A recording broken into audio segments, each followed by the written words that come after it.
right. Welcome to this week's edition, week 6 of the weekly update.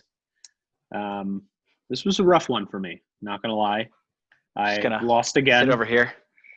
There might be someone here who was a victor, but it certainly wasn't me. I'm just going to sit on those laurels, like a kind of feeling on top of the world, 2-4. I mean, you can't really do much better than that, can you? Yeah, but you're on a win 2 streak, so I'm on a loss 2 streak. I've been telling you ever since that 4th loss in a row, I was a back half of the season kind of team. Yep, and we haven't even hit the back half, so your stride is just bound to go up. For the whole league, I think it was a pretty underperforming week. I think our highest score was a 208, which tends to be pretty decent, but definitely not our highest. Higher. Yeah, and I think that was the only person to break 200. So from last week, yeah, Scott lost to Tim, who only got over 200 last week. And speaking of that game, Tim missed a comeback on Monday night. He was not looking good going into that, and then all of a sudden he and you basically were opposites. You were definitely going to win before Monday night, and he was definitely going to lose before Monday night. And then you kind of played the switcheroo with each other.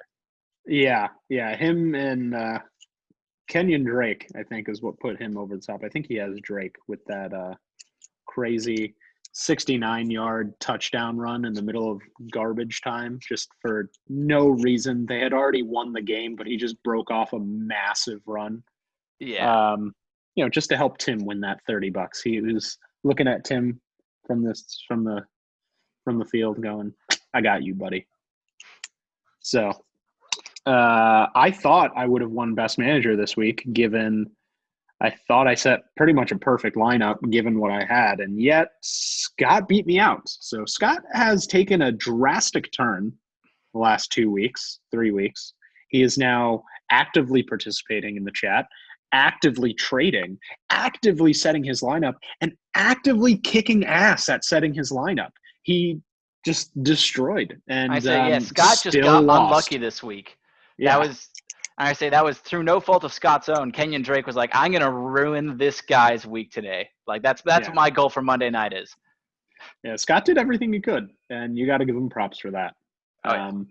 Meanwhile, worst manager of the week, Keely, 65% of your optimal lineup. You could have almost doubled your score. Yeah. I haven't looked at her team, but one has to wonder what happened there. She did have CJ Berhard as one of her quarterbacks, so he didn't play because Jimmy G was back in. So that's a big goose egg for one of her quarterback positions. And then she also had Mike Gesicki from Miami. Gesicki goose-egged. He goose-egged hard. And then Devin Singletary, 5 points. Alexander Madison, 4 points. Those were Cooper huge Kupp, disappointments. 4.5 points. Odell Beckham, 4.5 points. Just got unlucky. Anybody who played anybody Cleveland this week was just unfortunate. Yeah, or the Bills. This whole week was just full of stars just dropping goose eggs or just generally shitty games. So it's just kind of disappointing. I'm looking forward to week 7 when my team bounces back and kicks some ass. I hope it does, because you're not playing me in week 7. Who are you playing? You're up against Keely. Perfect. That could end up being a blowout. And speaking of biggest blowouts, Boomer is no longer undefeated. So we no longer have an undefeated member of the league. Boomer was 5-0, and now with his drastic blowout to Rocco, who won by almost 40 points, a little over 40 points, he is now 5-1. I say, how it feels. I say Boomer just with the hard loss. I mean, no goose eggs, but he had like Mike Evans, who got 2 points, even in the giant win over the Packers, which was hard to read about. Aaron Rodgers just did not have a good day. What happened there? Oh, God, dude, don't ask me. But, like, when you're a Packers fan, you kind of start getting numb to days like that, especially after so many years with Mike McCarthy as our coach, that, like, like stuff like that just happens when you're a Packers fan. I Sometimes mean, don't talk to me they're on about fire, fandom. they're fantastic, and then they self-destruct. I mean, I'm a Giants fan, so I don't have much to be hopeful about, except we won this week. I think I saw what I don't even remember your quarterback's name because he's that insignificant. Daniel Jones. There we go. Daniel Jones threw his first touchdown since week 1. Correct. And you guys got the first one of the season, so the the ball is rolling. There. I see a correlation there. Maybe he should throw more touchdowns, and we'll be all right. I'm forced to play him again this week. I played him last week over Josh Allen due to the whole COVID thing, and that fucked me. So, but I have to play him this week because Lamar Jackson's on bye. So, hopefully he can pull out something against that awful Eagles secondary because screw the birds. And I said nothing against Boomer. Again, the only undefeated team we had. He's been playing well, but just kind of looking over the overall stats, and Boomer has the second least amount of points against him overall across the season so far.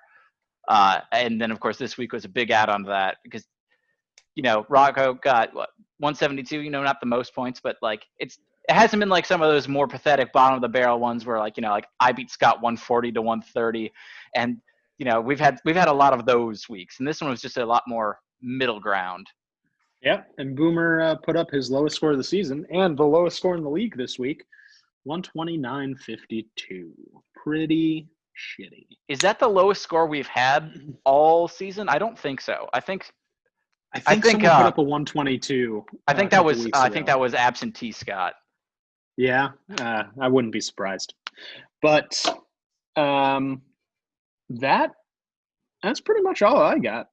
It's been a heartbreaking yet dull week. We don't have any COVID games, at least not yet. Hopefully we don't get any positive tests. We get a very fun Thursday night game, Eagles versus Giants. So, I'll be watching, but I'm not sure anyone else will. The NFC. Who's got Zach Ertz? Maybe they will. Zach Ertz is out. Oh, that's right. And the Eagles are still, I think, leading the division because of that tie, or maybe it's the Cowboys with 2 wins. That division, the fact that the Giants are 1-5 and still have a chance to retake the division is kind of atrocious. Because we're only 1 win behind. I'm looking up the NFC East right now. If we beat the Eagles and the Cowboys lose Sunday, we will be tied for the lead in the NFC East. The Cowboys are 2-4. The Eagles are 1-4 and 1 because of the tie. Giants 1-5. Washington 1-5. What a division! Yep. The rest of the NFL's got to be just really pissed off about that. But oh god, yeah. We'll see what happens. Text me Friday morning and see how I feel about it then. You can say for sure you're doing better than the Jets.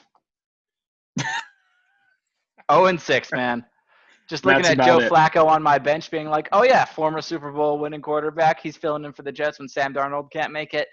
I think he's gotten under 10 points both weeks that he's been in. He should get a Tide sponsorship because he is washed. All right, so he got 13.8 points the first week he was in. This week he got 4.44. Washed just like Zach Ertz. All right. That's all I got. Looks like we're hitting our time here. So have a good week, everyone. Good luck, and hopefully we get a nice high-scoring week to counteract the low scores we saw this week from our best players. All righty.